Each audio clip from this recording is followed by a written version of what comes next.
from Spain. Um, Jose and myself were selected as leaders in the circular economy space, let's say, where there are certain people who are considered to be very active in promoting the circular economy, which is a bit of a buzzword now in the policy making, as you know. But basically kind of reflects what's been happening for years, which is the move towards a more ecological, sustainable way of doing things. And of course, water, energy, all those things are transversal issues that we cover, and because circular economy is very transversal, the same as climate change, and there, of course, water, as you well know. So Jose, as one of the leaders who's more working on the governance side of things and systems, complex systems, governance, circular economy, and he's also an expert in communication he's a doctor of communication. So his role is very much focused on disseminating information at policy level with projects working with the UN, working with myself, we're working on European projects for innovation. So we would like to kind of make it also a bridge between the Anglo speaking, the English speaking language world and the Latin world, the Spanish speaking with South America and Spain, because there seems to be a major also gap, or let's say, there's a not enough flow of information. There's a lot of knowledge, of course, in the English speaking world. In fact, I'm much more advanced in terms of progress in the Northern Europe, where it's in English, the communications. And we would like to make a bridge through Europe and South America, through what's called the Advanced Leadership Foundation.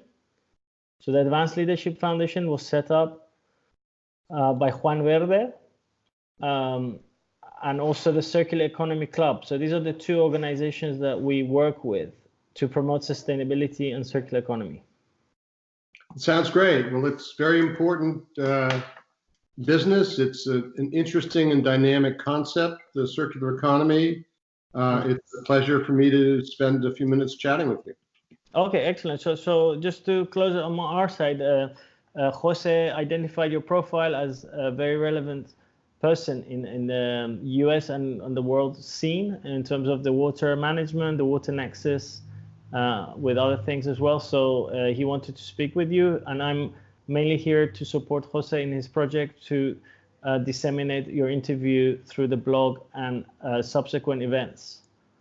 That sounds great. And if either of you need more information about me, probably the best thing to do is to check out my website, which is www.robertglennon.net. Yeah. Yes, yeah. I went on your website and I had a look at your bio and I had a little look at some YouTube videos. So I was very happy that we're speaking to the right person. Great. Yes. So just to say, in terms of the questions, I think we decided to go for the first ones. Really, I think the first question is around the context and complex systems as a whole in terms of the economy, cities, societal, technical, economic, environmental, and security issues all coming together with issues of migration for either economic or climate reasons, as well as employment because of automation and other issues with employment in terms of displacement of jobs, I would say, globalization and so on. So all these kind of play together in this melting pot global world we live in, and water, of course, is a major thread across the whole thing. So the question is really, do you agree? I think it's really for you to respond to what your vision is of that. Okay. Your first question is about whether many of the challenges can only be addressed from a strategic approach of a global nature. And I think that's absolutely the case. I think that if you look at issues of the environment, of climate change, and of water, many of them are global in nature and certainly international. I'm thinking particularly in the water context of international rivers. I think we're just starting to understand the controversy that's developed or is developing, both, I guess, in Asia over rivers that flow from the Himalaya down to countries below them. They're huge, powerful rivers. They have the potential to generate incredible amounts of hydroelectric power, and for that reason are very valuable. But if the up gradient country erects large hydropower dams, that profoundly changes the environment, the hydrology, the fishing patterns, the nutrients, just everything about a river gets changed.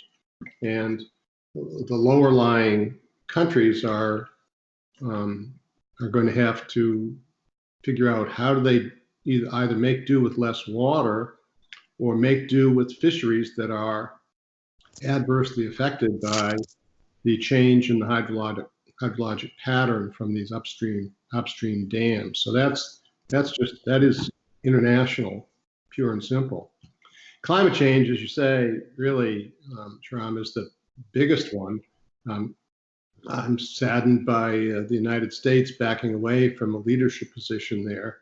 I have nothing but contempt for the way that our president has made nationalism his creed and internationalism something to be condemned. In the trade area with tariffs, I mean, my goodness, this is something that I wouldn't expect to have seen ever again. But that's what it is.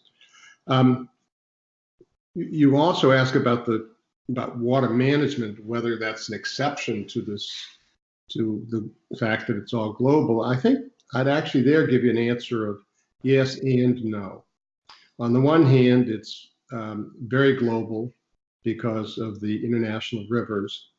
And it's also global in a way that I don't think many people have understood, which is as developing and now developed, if you will, countries such as Saudi Arabia, China, and India look for food to feed their people with, they're increasingly turning to third world countries, many of them in sub-Saharan Africa, for food production.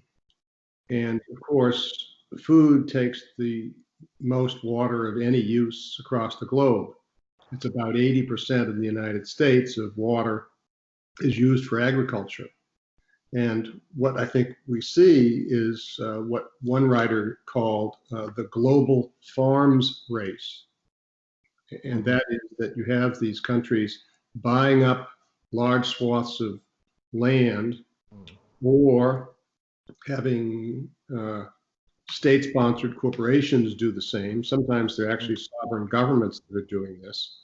And that's creating a problem because many of these countries don't have enough water to feed their own population.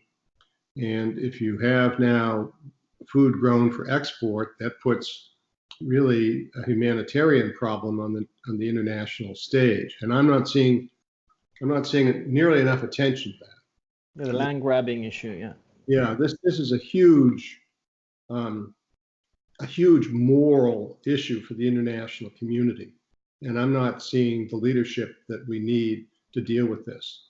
I mean, to contrast, the US is the largest exporter of water in the world. That's mostly, of course, water embedded in food.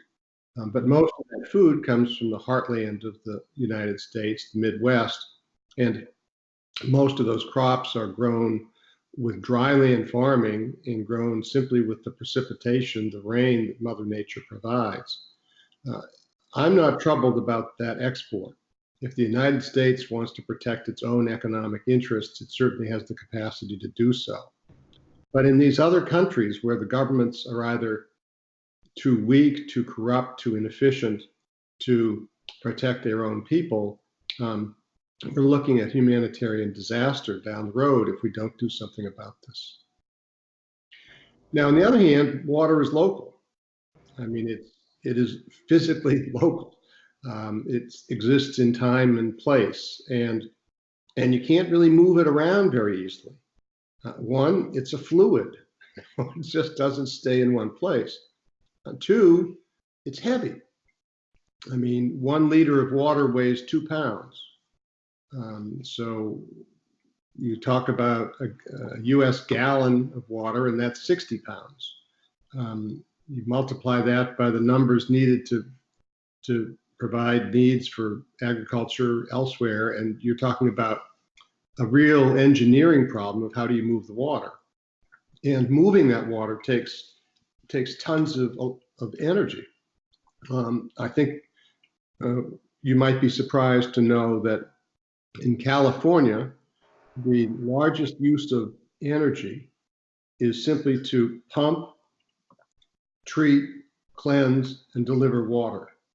It's moving water around. 20% of all electricity in California, just for that purpose. So I don't think that large international trans-basin diversions are the right way to go.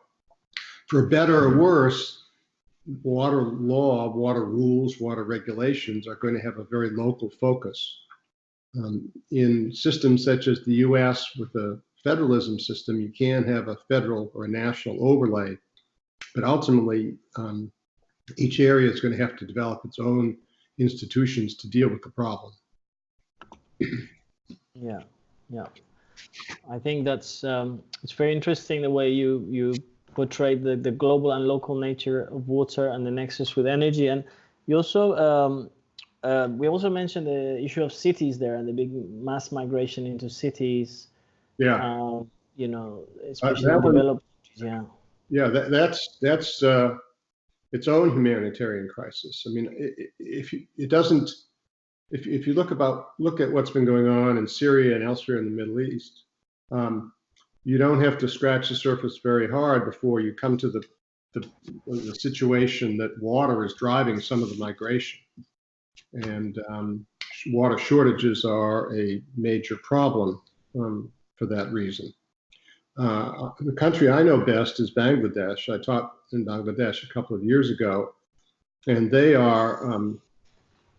at the epicenter of climate change. On one hand, sea level rise in the Bay of Bengal is flooding the delta. On the other hand, snow level and glacier melt from the Himalayas is bringing water down through India and then to Bangladesh. So they're getting it from both sides. And the best estimate is that tens of millions of people are going to be refugees in the coming decades.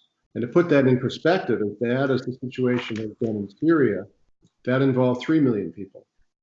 This is likely to involve 10 times that number. I mean, 30 million climate refugees. It's stunning. And one of the things you asked me to comment on is what strategy should we have for the interface between water and energy. And I mean, it's pretty obvious, but we need to move away from a fossil fuel economy. To one degree, there's been a good development in that regard, and that is with the increase in the amount of natural gas that's been available. Now, natural gas, of course, is still a fossil fuel, but it doesn't have the same properties as petroleum, as oil. And this development has been available in large part by technological development. The idea of fracking is what I'm thinking of.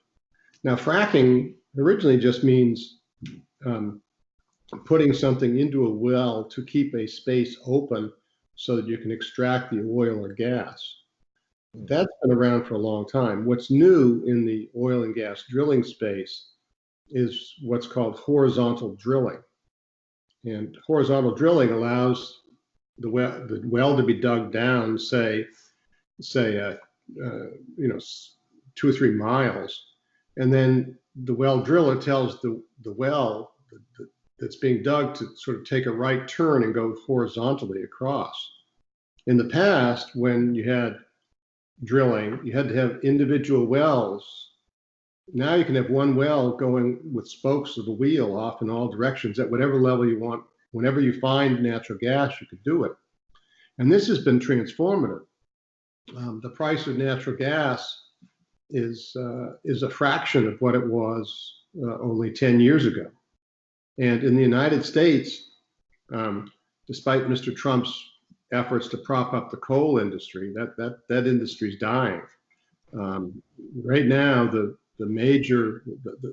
most energy, more energy in the United States is produced by natural gas than any other source. So this is really transformative. Yeah, they're exporting for the first time the liquefied gas, no? Yes, yeah. Now there's a downside to this, which is that the low price of natural gas has proven to be an impediment for the renewable industry.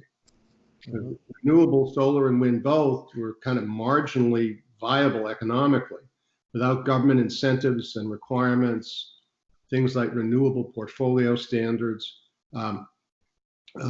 Solar and natural gas, solar and wind had a difficult time competing.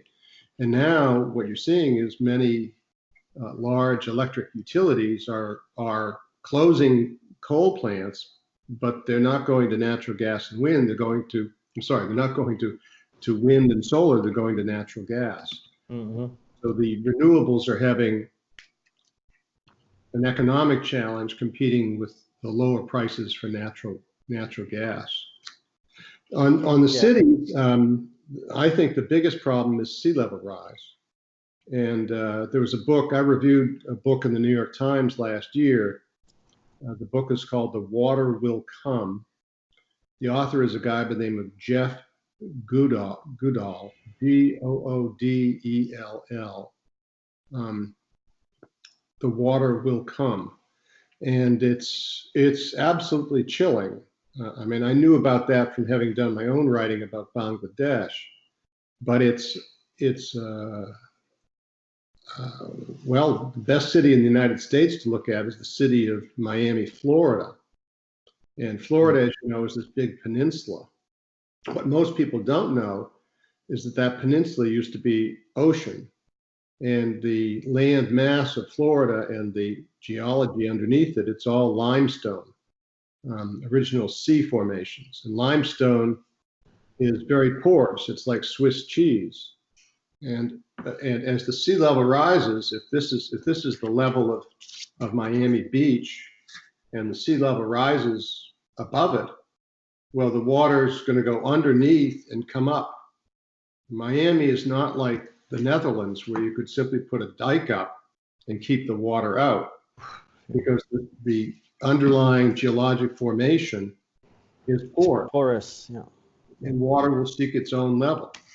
Wow.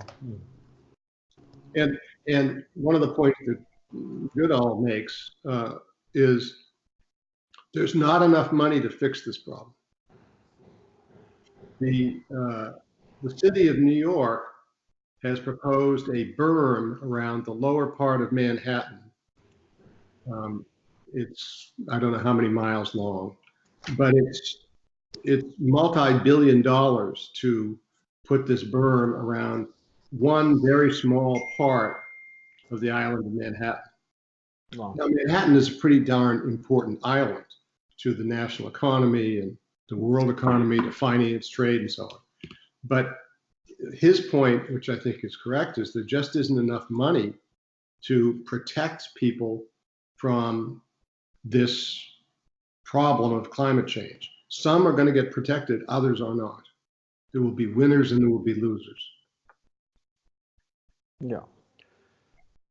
I think that what you were saying about the natural gas, is there a huge use of water in the fracking, because the hydraulic fracking, I don't know if you mentioned that also because of the use of water, or because of the impact in terms of the shift to renewables, because the issue with gas is very interesting, but I was trying to find also the link with the water. Yes, well, there is a lot of water used in fracking. But there can also be a lot of water used in solar production, which is concentrated solar thermal. That's basically an old-fashioned power plant. It actually takes more water to produce energy with concentrated solar thermal than it does with natural gas, nuclear, or coal. Okay. Yeah, that was about climate change and the move, sort of a halfway move from from a fossil fuel economy to no fossil fuels, the halfway move is natural gas. Mm-hmm. And eventually that will run out too, but at least that the emissions from natural gas aren't as bad as oil. Yes, because of the methane emissions and the kind of the methane that escapes from the fracking process and so on, right? Is that what you're referring to in terms of the? Oh, I'm actually thinking of then when you've got the natural gas, what you have to do is you move it to a power plant and you burn the natural gas to run the turbines, to spin the turbines to generate the electricity. And then you've got electricity on your system. Mm-hmm. But the actual process of mining, of extracting the natural gas isn't the big emission problem. It is a water contamination problem in some areas. And there are now businesses that have seen that there's a niche industry. If they could take this used water from the fracking process, clean it up and reuse it again. Mm-hmm. That's going on, and that's really, in a way, kind of a circular economy point. Yeah. Which is reuse what you've already got. Mm. Yes, but as you say, I mean, first of all, I don't think that they can avoid completely the cross-contamination, the leakage, probably into the groundwater. Yeah. And also that it's not the most sustainable way. I mean, from a water use perspective, is renewable more friendly in terms of the use of water? Because solar panel production, they say, uses a lot of water as well. Solar panel production uses water, but if you're talking about photovoltaics, once you produce the panel, there's no more water. An occasional washing of the panel, but that's it. Yes. But the problem, as you know, with photovoltaics, really with solar and wind generally, is the intermittency problem. It's only available when the wind blows or the sun shines. Absolutely. And at least with concentrating solar, there's embedded heat in the process, and even if the sun goes in, you can still run it for a few hours. But with photovoltaic, the moment the sun goes in, it stops. That's why there's this big search for a battery to store the power. Yes. Which is, a good effort, but let's not forget that basic laws of thermodynamics say that every time you transition from one form of energy to another, you lose some. There's a loss of energy. Yes. In moving it to the battery and then moving it back out. Inverter, the battery, and so on. Yeah. Yeah, and there's no good battery out there. I think, I mean, all this kind of also what you mentioned with cities and so on probably points to, I mean, when we talk about circular economy, I think here a lot of people talk about recycling, but they forget about all the upstream effort for eco design in terms of processes, and also the actual consumption patterns, the production and consumption patterns in the first place, that the way we consume, for example, as you know, in the fashion industry is huge use of water and also contamination. What the fast fashion industry, the food industry, as you said, I mean, my understanding is, and here you might be able to clarify that, I'm sure, much better regarding the meat consumption. I think there's a big increasing awareness in terms of the consumption of meat, where these developing countries, for example, and developed countries use more meat because it's seen as a more affluent kind of product to eat. Whereas some argue that the human basic diet is fruit-based, and we're kind of mainly plant-based animals, where we can have some meat in our diet, where, that's kind of a lot to do with the awareness, because I'm getting into some understanding of nutrition through my wife, and apparently there's a huge lobby there in terms of the dairy farm and the meat farm production, because the vertical value chain in creating meat is so much more interesting for corporations. Yes. Because there's a much larger value chain to profit from compared to tomatoes, for example, or mushrooms. Right. I think, Sean, you're absolutely correct, that it is the circular economy, and that food is a big part of that. And the number of gallons it takes to make a pair of jeans or a dress or a coat is huge.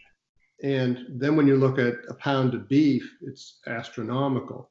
So and with the developing world, places like China and India, with the increasingly robust middle class, meat production's going up, and that's going to strain a lot of things. On the upstream part of the circular economy, there are some surprising players in this field. I would point to Walmart, which is the biggest retailer on the globe, and they have found that being engaged in environmental issues is, sure, it's good for public conception and it's a good image for the company, but the bottom line, which is what the circular economy is all about, is it saves them money. So they can do good and do well at the same time, and they have pushed their suppliers to package things in smaller cartons or not use cartons at all. Other ways of reducing the footprint of their suppliers is a way that Walmart and other companies are reducing their own overall corporate footprint. And it ends up saving money. I mean, if you don't have to pay for bigger cartons, you're saving the paper, you're saving that cost, but the transportation cost, you can get more widgets into a UPS truck or a Walmart truck if the packages themselves are individually smaller rather than larger. So that's I think a pretty interesting development. When I look at the circular economy, I agree with you. In some ways, it's been around a long time. The whole idea of reduce, reuse, recycle, the triangle, well, that's been around. Waste, pyramid and so on, yeah. But I think the circular economy is still, it's a great concept. It's easy to grasp.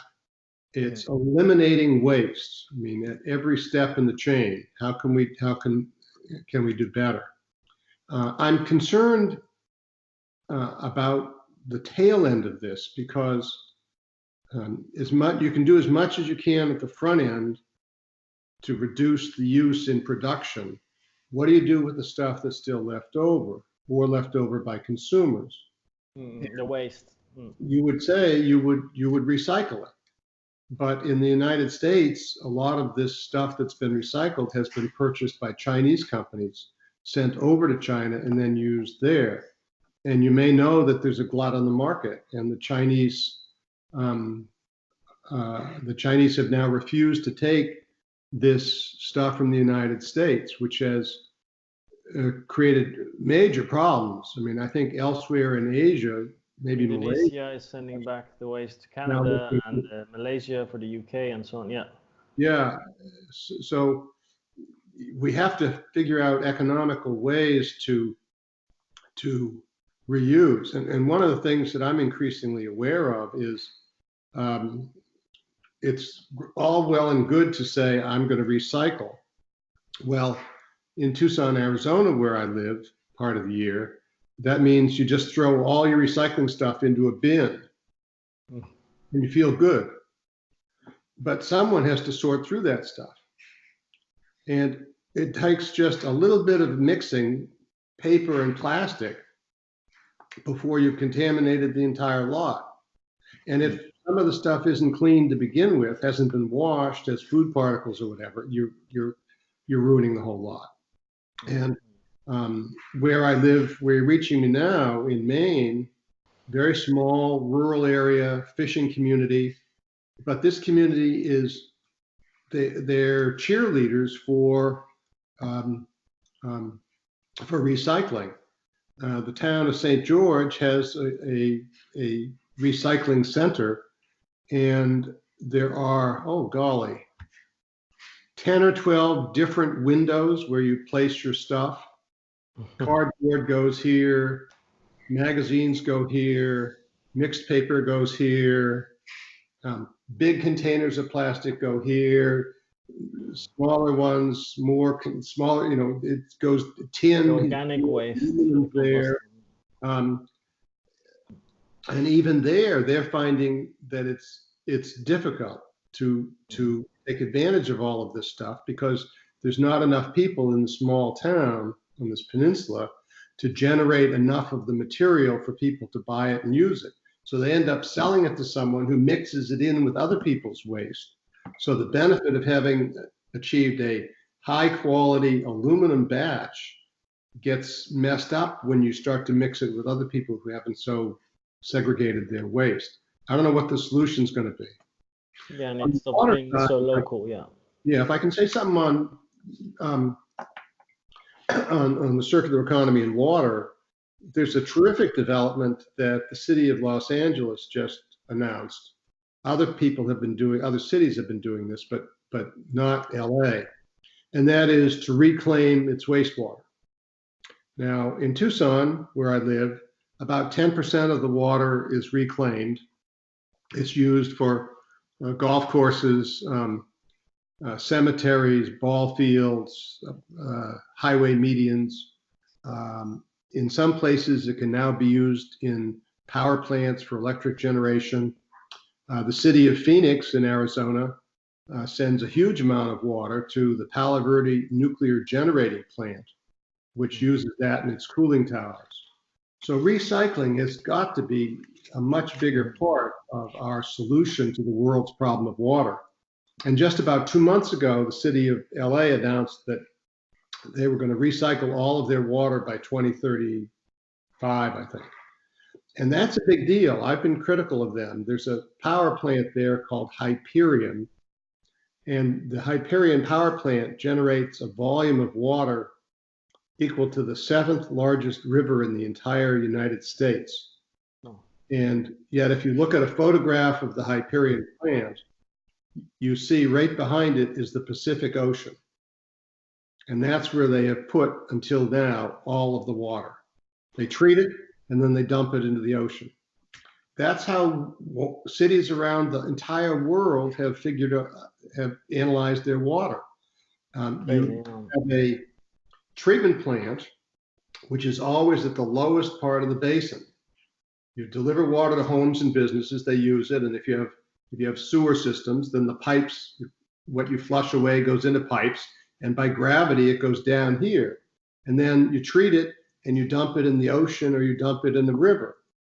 Well, really what we really need is a completely different institutional framework so that the treatment plants are up gradient, or at least at the same gradient. So you use the whatever you've done, and then it goes to a treatment plant so it can be used there.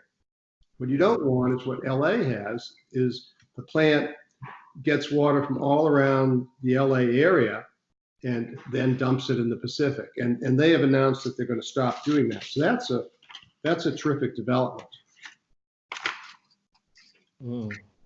It's very interesting, these examples that you're giving as well. I think these are at the institutional level and at the policy level. So I think, I don't know, I think some of the looking at some of the questions, for example, the education, and maybe within education, we're talking not only about schools, but also the citizens' education as a whole. Because my personal conclusion is coming to the individual, the person, the human.